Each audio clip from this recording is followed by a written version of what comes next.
Et la culture aujourd'hui avec Florence Villeminot. Bonjour Florence, bonjour. On a appris dimanche soir la mort d'un grand couturier français, Thierry Mugler, qui est disparu à l'âge de 73 ans. Voilà une triste nouvelle qui tombe alors que commence la semaine de la haute couture ici à Paris.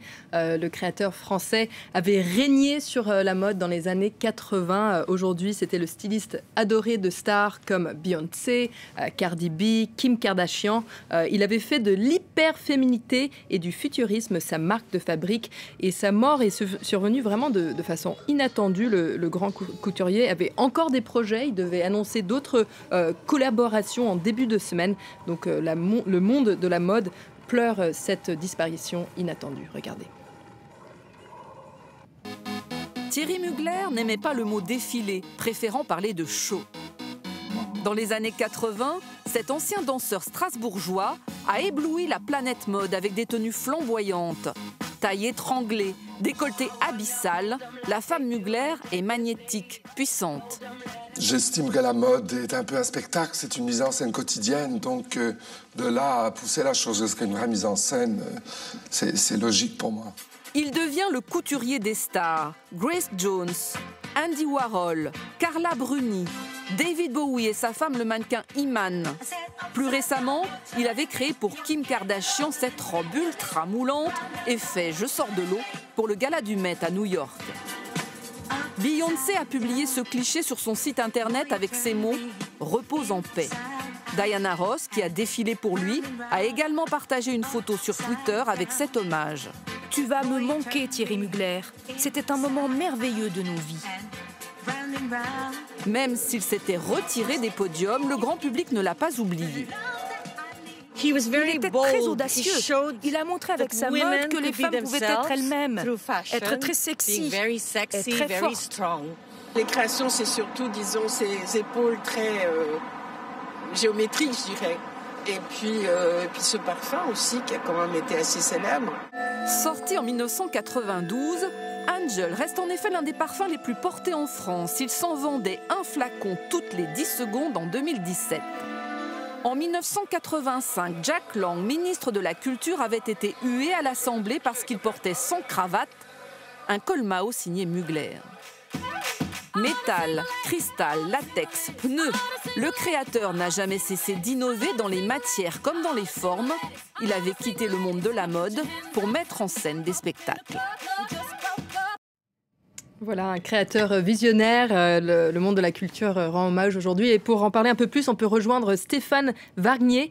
Vous êtes consultant mode et luxe, professeur à l'Institut français de la mode. Vous avez travaillé avec Mugler lorsque vous aviez à peine 30 ans en tant que consultant et en communication et en images. C'était à la fin des années 80. Quel souvenir gardez-vous de Thierry Mugler aujourd'hui ? Un souvenir plus grand que nature, plus grand que le réel. Tout était bigger than life. Il dit lui-même dans l'interview que vous avez diffusée que la mode, c'est de la mise en scène. Son vrai métier, c'était vraiment la mise en scène. C'était la mise en scène quand il s'agissait de faire des défilés qui étaient, après ceux de Kenzo, on peut dire, les premiers vrais grands défilés spectacles. Même ceux qui n'y étaient pas ont entendu parler du défilé au Zénith en 84, où il y a 6000 personnes qui avaient payé leur place pour assister au défilé. Il avait ce sens dans le vêtement et dans la présentation des vêtements de rendre tout immense. C'est-à-dire que dans la mode, il y a des gens qui pensent que ce qu'il faut, c'est être soi-même, être authentique. Et puis il y en a d'autres qui pensent que la mode, ça sert à s'inventer soi-même. Thierry était de ceux-là. Thierry donnait à chacun, aux femmes et aussi aux hommes, parce qu'il a fait de la mode masculine, la possibilité de se créer soi-même, de se mettre en scène. Et concrètement, si vous allez voir les vêtements qui sont exposés au Musée des Arts Décoratifs en ce moment, vous verrez que ce sont des vêtements qui vous tiennent. Hein. Ce sont des tailleurs qui vous fabriquent un autre corps que celui que vous avez au départ. C'est une vision non seulement de la mode, mais de la vie en général. C'est que la vie peut être plus belle encore que ce qu'elle est au départ. C'était ça la vision de Thierry. Donc c'était très agréable de travailler avec lui pour cette raison. Donc c'était un créateur visionnaire, comme vous dites. Il avait vraiment marqué la mode par cette hyper féminilité, comme on dit. Ça avait aussi créé un peu de controverse. Pourquoi est-ce que c'était si subversif, comme on peut dire? Parce que tout était exagéré. Généralement, la plupart des gens n'aiment pas ce qui est exagéré. Donc, il poussait son idée au maximum. Et après, il a eu aussi des idées fondamentales qui n'ont pas plu non plus, comme celle de casser cette soi-disant dichotomie entre le monde du prêt-à-porter et celui de la couture. Dès 92, il a fait un défilé où il mélangeait sa couture, donc des vêtements sur mesure, faits à la main, et son prêt-à-porter, parce que c'était un seul message, et que ça méritait d'être montré ensemble. Et il a commencé à défiler dans le calendrier de la couture, parce qu'il y a plusieurs calendriers dans le monde de la mode, et de mélanger les... Il n'y a pas plus, c'est-à-dire il y avait des articles qui disaient que c'était un scandale de mettre du prêt-à-porter dans la couture, et pourtant c'était un seul message qui après a lieu à plein de choses qui ont reproduit son idée de départ. L'autre chose qui est vraiment marquante dans ce que Thierry aura apporté, c'est tout ce qu'il a fait avec le parfum.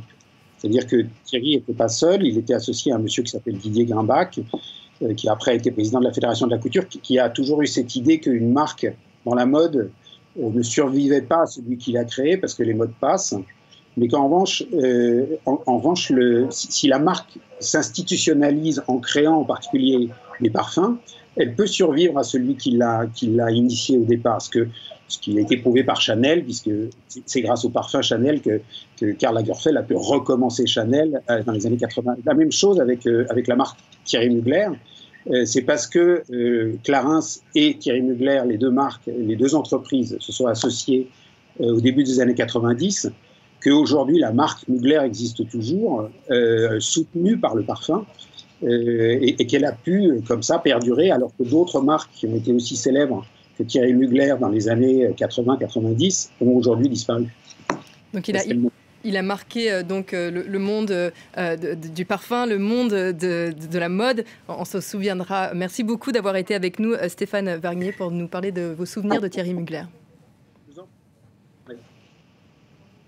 Merci beaucoup à vous, Florence Villeminot.